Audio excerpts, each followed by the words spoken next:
I know you've had a couple of weeks to cover him, but what was kind of like your overall perception, maybe from just like the outside looking in, of him as a player? I always have been a fan of his game. I would say I have one of my best friends. We are just hoop heads, and he's more into college than I am. So he kind of had Cade marked.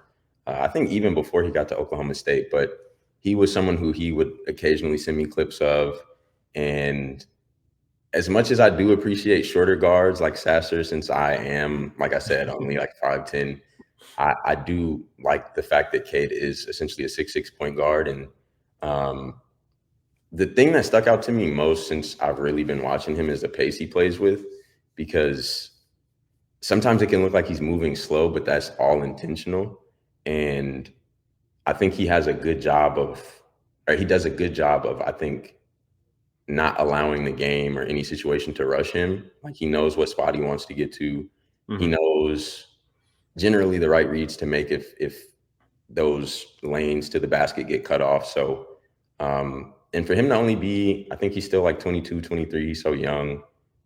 He's going to be an elite player, I think, for a while. Yeah, I think so too. It's to your point, because I know a lot of people say that he plays so slow, but he's very methodical. Like, Hmm. he knows where he wants to go. Right.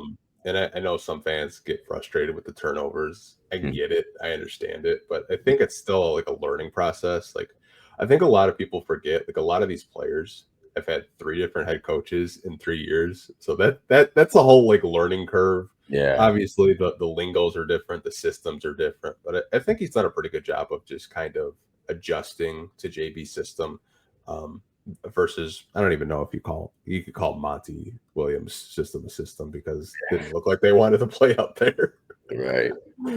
I think another thing too, just and I felt like I didn't necessarily answer this properly earlier, but one of the things I do enjoy coverage wise that I haven't had as much time to do, because it's more game coverage right now and trying to pick specific things from games that are trends I can follow moving forward. But I do love highlighting these people, these players as people. Mhm. Um, and just in my couple weeks of being here, especially with Cade being the franchise player, I've only been here a couple weeks. He's been super accepting. He's when I need something, I can usually just go ask him. And the same goes for the rest of the team. Isaiah is a great guy. He's someone I connected with really, really quickly. Asar and I have mutual friends being from the Bay Area. So the whole group is just they're great people. JB is a great guy, even down to Jared Jack, Luke Walton. It's just a really good group of people, I would say. Yeah, I've always heard really good things about Cade. From time to time, we'll have his cousin, hop in. His trainer Ashton, he'll hop into the chat. Mm-hmm.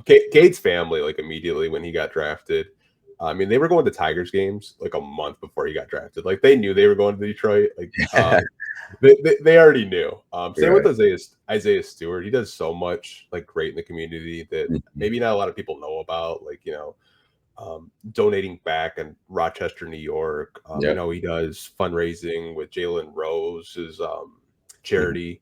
Like, he does so many great things, and I've had like media guys like you tell me like what a like nice guy Isaiah Stewart is, and same with like Asar and everyone, like down from like the coaching staff to the Yeah. the front office to they're so great. Like, I've had people that work for the team like say, "Hey, can we use some of your audio for like a YouTube video?" I was like, "Yeah, Mhm. sure. I don't care. Like, go for it." Like, Yeah. I just love the Pistons organization. They're a great group of people. Definitely. Definitely.